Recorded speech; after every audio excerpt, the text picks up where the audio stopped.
Hi everyone, welcome back to this channel. In this tutorial, I will show you how to cook steamed king crab in Heartopia. So when you reach cooking hobby level 11, you will unlock many new recipes and one of them is this steamed king crab.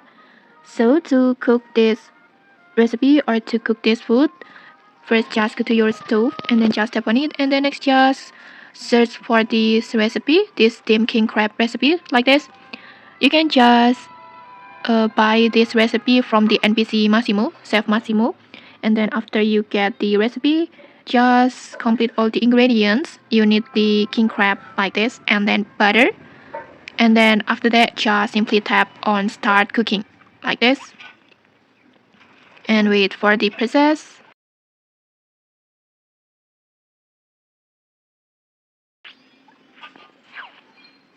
And just like that, you will successfully making this steamed king crab in Heartopia.